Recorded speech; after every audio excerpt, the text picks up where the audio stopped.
আসসালামু আলাইকুম। সবার কি অবস্থা? আশা করি সবাই ভালো আছো এবং সুস্থ আছো। বেশ কয়েকদিন থেকে আমাদের পেজে ক্লাস দেওয়া হচ্ছে না, একটু সমস্যার কারণে আমরা ক্লাসগুলো দেইনি।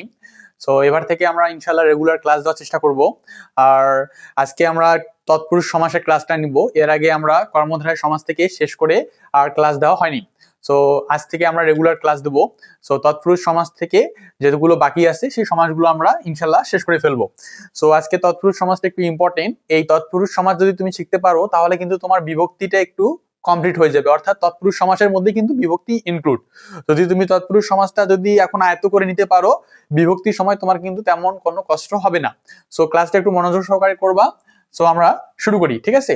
প্রথমে আসি যে তৎপুরুষ সমাস। দেখো বোর্ডে একটা লেখা লিখছি যে পূর্বপদের বিভক্তি লোপ এবং পরপদের কি অর্থ প্রদান হয়ে যে তোমার কি সমাস হয় তাকে কি বলা হয়? তৎপুরুষ সমাস বলা হয়। একটা কথা মনে রাখো, এখানে লিখিনি যে তোমার তৎ অর্থ কিন্তু তার, তৎ অর্থ হলো তার, আর তৎপুরুষ অর্থ হলো তোমার তার পুরুষ, ঠিক আছে? এটা হলো একটা অর্থ, অর্থাৎ তৎ অর্থ কি? তার, এবং তৎপুরুষ অর্থ কি হবে? তার পুরুষ। অর্থাৎ পূর্বপদের বিভক্তি কি হবে? লোপ পাবে। পূর্বপদের বিভক্তি কি পাবে? লোপ পাবে, এবং পরপদের অর্থ কি হবে? প্রধান হয়ে যে পদ হবে তাকে কি বলা হবে? আমার তৎপুরুষ সমাস বলা হবে। যেমন একটা উদাহরণ ধরো, কলাকে বেচা, কলাকে বেচা। তাহলে এখানে দেখো তো কি বলছি, পূর্বপদের বিভক্তি কিভাবে লোপ পাবে। এর প্রথমে যখন আমরা সমাসটা শিখছিলাম তখন কি বলছি? পূর্বপদ পরপদ, ঠিক আছে? সো কি বলছে? পূর্বপদের বিভক্তি লোপ পাবে।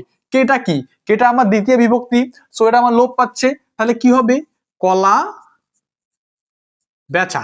তাহলে এটা কি আমার একটা উদাহরণ। অর্থাৎ কি মাথায় রাখতে হবে যে পূর্বপদের বিভক্তি কিভাবে লোপ পাবে এবং পরপদের কিভাবে অর্থ প্রধান পাবে তাকে কি বলা হবে? আমার তৎপুরুষ সমাস বলা হবে, ঠিক আছে? এখন আসো যে এই তৎপুরুষ সমাস কত প্রকার ও কি কি, এই বিষয়গুলো একটু আমরা শিখি, ঠিক আছে? আজকে তৎপুরুষ সমাসের আমি মোট 9 প্রকার, আজকে সম্ভবত 4 প্রকার শিখাবো, আর নেক্সট ক্লাসে 5 প্রকারটা দিয়ে দিব, ঠিক আছে? সেটা মুছে ফেলি। এখন দেখো যে তৎপুরুষ সমাসের কত প্রকার কি কি, মাথায় রাখবা। তৎপুরুষ সমাস পর্যন্ত কয় প্রকার? 9 প্রকার। তৎপুরুষ কয় প্রকার? 9 প্রকার, ঠিক আছে? এই তোমার দ্বিতীয়া, তৃতীয়া, চতুর্থী, পঞ্চী, এই হলো তোমার কি? তৎপুরুষ সমাস। আর এর আগেও বলছি তোমার কি, যে তৎপুরুষ সমাসটা যদি শিখতে পারো তাহলে তোমার বিভক্তি অনেকটাই, বিভক্তি অনেকটাই, প্রায় অনেকটাই মানে তোমার প্রায় 90% তোমার বিভক্তি কমপ্লিট হয়ে যাবে। অর্থাৎ এখানে যদি তুমি মুখস্থ করতে পারো যে দ্বিতীয়া তৎপুরুষে কি কি আছে, কে রে বিভক্তি আছে, এই জিনিসটা তুমি মুখস্থ করতে পারো, তাহলে কিন্তু তোমার যখন বিভক্তি আর কারক শিখবা তখন কিন্তু বিভক্তিটা তোমার অনেকটাই হেল্পফুল হবে, ঠিক আছে? সো দেখো প্রথমে আমরা দ্বিতীয় তৎপুরুষটা শিখি। আর একটা কথা মনে রাখো যে তৎপুরুষের কিন্তু আরেকটা নাম হলো কি জানো? তৎপুরুষের আরেকটা নাম হলো তোমার কারক লুপি, ঠিক আছে? তৎপুরুষের অপর নাম হলো কারক লুপি। এটা একটু মাথায় রাখবা যে তৎপুরুষের অপর নাম হলো কি? আমার কারক লুপি। অনেক সময় এই কারক লুপিটাও আসে। এখন আসো প্রথমে কি? দ্বিতীয় তৎপুরুষ।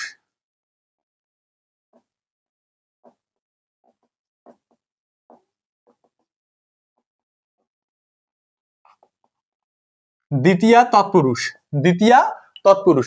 এই দ্বিতীয় তৎপুরুষে কি কি থাকতে হবে? পূর্বপদে কি লাগবে? পূর্বপদে কে রে বিভক্তি কি পাবে? লোপ পাবে। জাস্ট এটুকুই মনে রাখবা যে পূর্বপদে কি পাবে? পূর্বপদে কে রে এই বিভক্তি দুটো কিভাবে লোপ পাবে? এই বিভক্তি কিভাবে লোপ পাবে? কে রে বিভক্তি কিভাবে লোপ পাবে?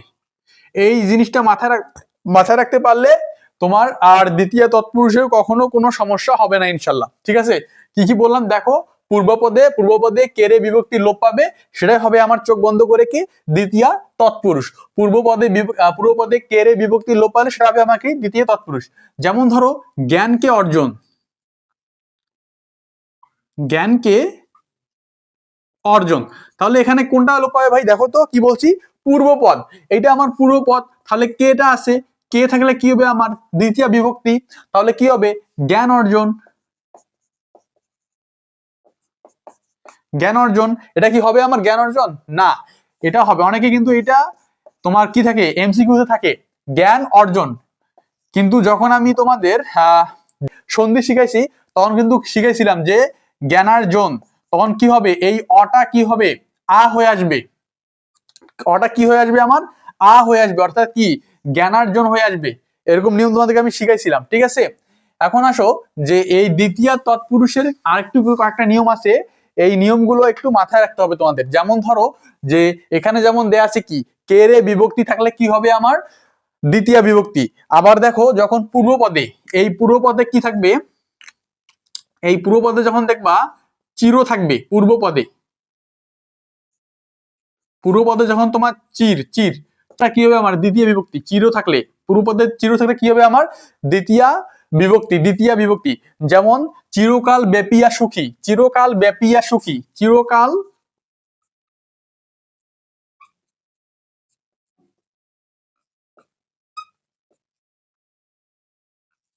কি হবে ভাই, চিরকাল ব্যাপিয়া সুখী, সরি ব্যাপিয়া বানান রশ্মি দাও, দীর্ঘ দিতে হবে না, চিরকাল ব্যাপিয়া সুখী, তাহলে কি হবে আমার চির সুখী, চির সুখী। অর্থাৎ কি এই মাঝের পদ দুটো কি হবে, বাদ হয়ে যাবে, অর্থাৎ চির সুখী হবে। যখন দেখবা পূর্বপদে চির আছে তখন সেটা কি হবে আমার দ্বিতীয় তৎপুরুষ হবে। এখানে কিন্তু আমার কোনো কিছু লোপ পায়নি, এটা মাথায় রাখবে, এখানে আমার কোনো কিছু কি লোপ পায়নি। আরটা হলো তোমার যে পরপদে কি কি থাকবে, স্থায়ী থাকবে, তারপর তোমার প্রাপ্ত থাকবে, পণ্য থাকবে, গত থাকবে, অতীত থাকবে। এইগুলো থাকলে তোমার কি হবে দ্বিতীয় তৎপুরুষ। এগুলো কিন্তু কি তোমার লোপ পাবে। একটু লিখে দিই, দাঁড়াও।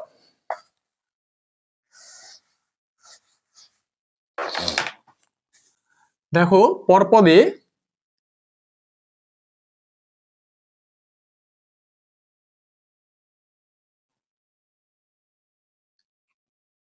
স্থায়ী, প্রাপ্ত, তারপর পণ্য, গত,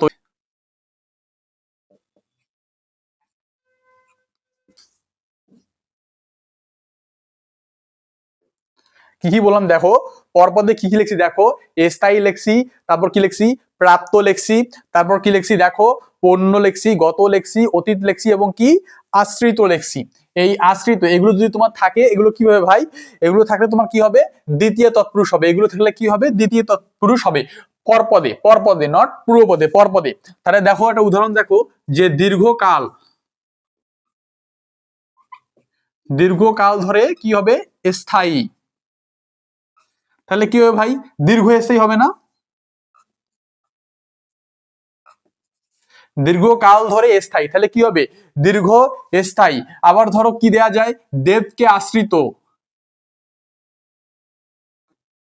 দেবকে আশ্রিত, তাহলে এখানে দেবকে আশ্রিত কি হবে চাই দেবাশ্রিত, দেবাশ্রিত, দেবাশ্রিত, দেবকে আশ্রিত, দেবাশ্রিত। আবার ধরো কি দেওয়া যায়, দুঃখকে অতীত,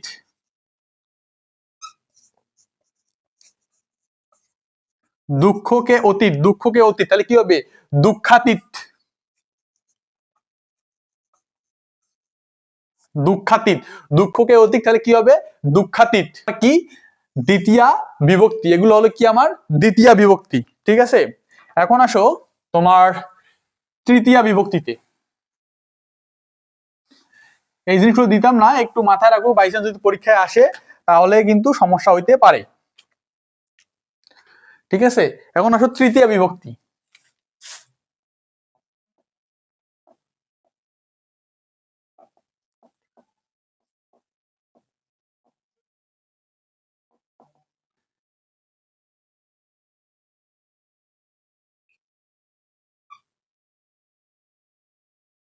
দ্বারা,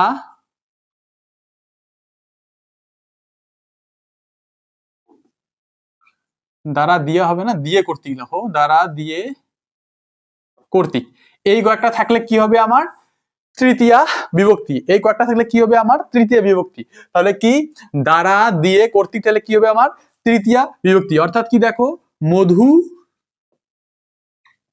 দ্বারা মাখা, তাহলে কি হবে মধু দ্বারা মাখা, তাহলে এখানে কি মধু দ্বারা মাখা, মধু দ্বারা মাখা, তাহলে কি হবে এখানে দ্বারা, অর্থাৎ কি পূর্বপদের বিভক্তি কি হবে লোপ পাবে, অর্থাৎ কি হবে মধু মাখা, মধু মাখা। তাহলে কি হবে এখানে দেখো তো, পূর্বপদে কি কি হবে, দ্বারা, দিয়া, কর্তৃক, এগুলো থাকলে কি হবে আমার, তোমার তৃতীয় বিভক্তি হবে। অর্থাৎ কি, মধু দ্বারা মাখা, অর্থাৎ কি মধু মাখা। আবার ধরো গুণ দ্বারা হীন, আবার ধরো যে গুণ দ্বারা হীন, অর্থাৎ কি হবে ভাই, গুণহীন, গুণহীন। ঠিক আছে, স্বর্ণ দ্বারা খণ্ডিত, স্বর্ণ খণ্ডিত, তাহলে কি হবে, গুণহীন মধুমাখা। আবার ধরো জ্ঞান দ্বারা শূন্য, জ্ঞান শূন্য।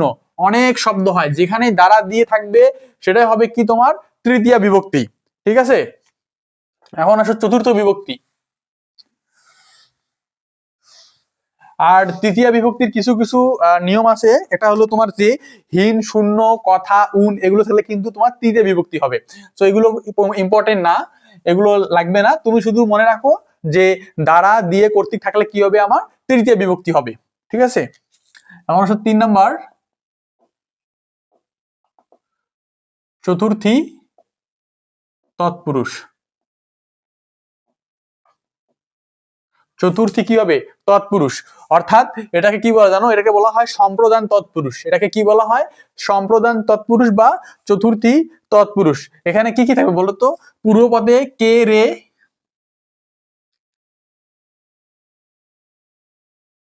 পূর্বপদে কে ও জন্য,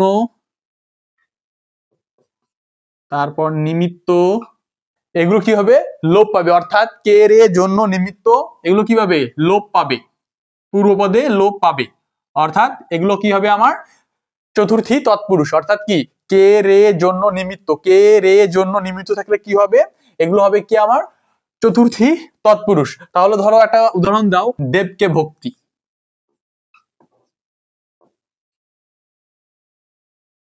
কি হবে ভাই, দেব ভক্তি। ধরো শিশুদের জন্য বিভাগ,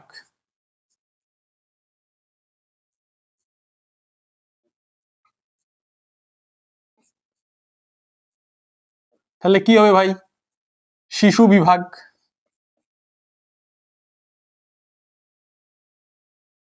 শিশু বিভাগ।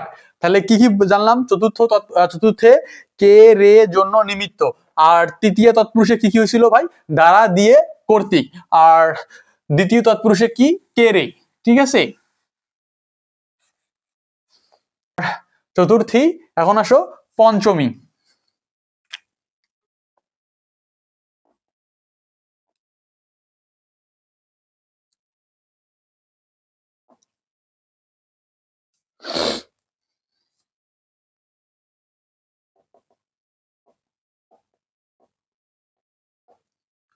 পঞ্চমী তৎপুরুষ বা এটাকে বলা হয় অপদান তৎপুরুষ, পঞ্চমী তৎপুরুষ বা অপদান তৎপুরুষ। তাহলে এটা কি কি হবে, পূর্বপদে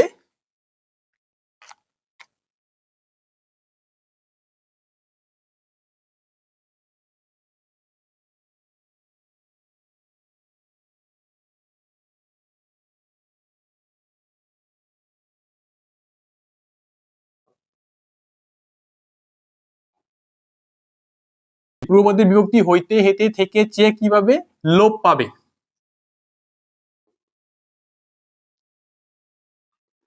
অর্থাৎ কি, আগা থেকে গোড়া, যেমন দেখা যায় কি, আগা থেকে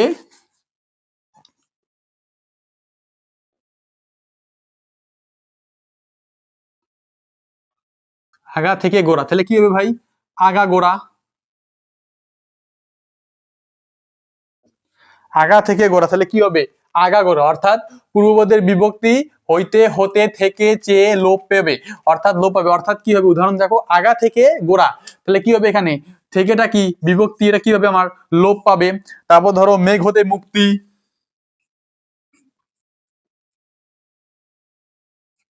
মেঘ হতে মুক্ত, অর্থাৎ কি হবে, মেঘ মুক্ত, মেঘ মুক্ত। হইতে, পূর্বপদের বিভক্তি হইতে, হতে, থেকে, চেয়ে কিভাবে এগুলো লোপ পাবে, এগুলো হবে আমার কি তোমার পঞ্চমী তৎপুরুষ। ওকে, এখন আসো ষষ্ঠী তৎপুরুষ।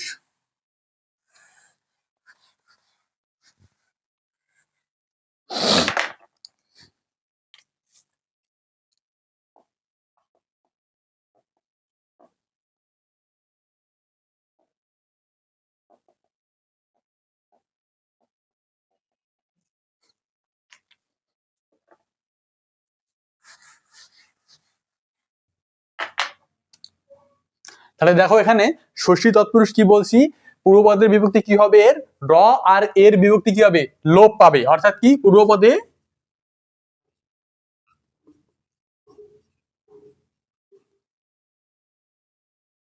র এর কি হবে, বিভক্তি লোপ পাবে।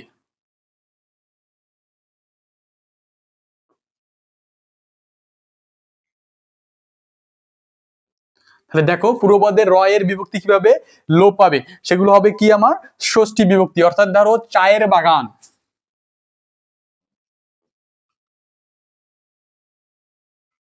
চায়ের বাগান, তাহলে কি হবে, চা বাগান, চায়ের বাগান, তাহলে কি হবে এখানে চা বাগান। তারপর ধরো পঙ্গের পাল, পঙ্গপাল, গুণের চা, গুণ চা, এরকম অনেক কিছু দেয়া যায় ষষ্ঠী তৎপুরুষে। যখন দেখবা বয় বিন্দু র এবং এর আছে, এগুলো কি হবে আমার ষষ্ঠী বিভক্তি, সরি ষষ্ঠী তৎপুরুষ। বয় বিন্দু র এবং এর থাকলে এটা হবে আমার কি ষষ্ঠী তৎপুরুষ। ঠিক আছে, আজকে এই তোমার 5 পর্যন্ত থাকলো। আগামী ক্লাসে আর বাকি 4টা দিয়ে দিব, 4টা দিয়ে দিলে ইনশাল্লাহ তোমার ষষ্ঠী সরি তৎপুরুষটা শেষ হয়ে যাবে। তারপর নেক্সটে আমরা বৈব্রী সমাজ যেগুলো বাকি আছে এগুলো শেষ করে দিব। সমাজটা ইনশাল্লাহ কালকে পরের দিন, অর্থাৎ 3 দিন লাগবে, হয়তো 3 দিন হলে আমাদের সমাজটা কমপ্লিট। আর যে সাজেশন দিছিলাম বাংলা সেকেন্ড পার্টের, ওখান থেকে কিন্তু প্রশ্ন হচ্ছে, কমন পড়তেছে। সো যারা যারা এখনো সাজেশনটা দেখোনি বা ক্লাস করোনি, সাজেশনের ক্লাসটা করে নাও, ইনশাল্লাহ বেনিফিট পাওয়া। এর আগেও বলতেছি, ঢাবিতে যে কয়টা সাজেশন দিয়ে দিছিলাম ওই কয়টায় প্রশ্ন হয়েছে, ওখান থেকে প্রশ্ন হয়েছে। আমি পূর্ব দিয়ে দিছি ওখানে, দেখো ভিডিওতে। সো সবাই একটু মনোযোগ সহকারে পড়ালেখা করো। নেক্সটে আমাদের সব ক্লাসে আসবে, একটু যান্ত্রিক ত্রুটির কারণে আমরা পেজে ক্লাস দিতে পাইনি। সো এখন এবার থেকে নেক্সট থেকে আমাদের ক্লাসগুলো চলতে থাকবে ইনশাল্লাহ, আর দমবো না। সো সবাই ভালো থাকো, আল্লাহ হাফিজ।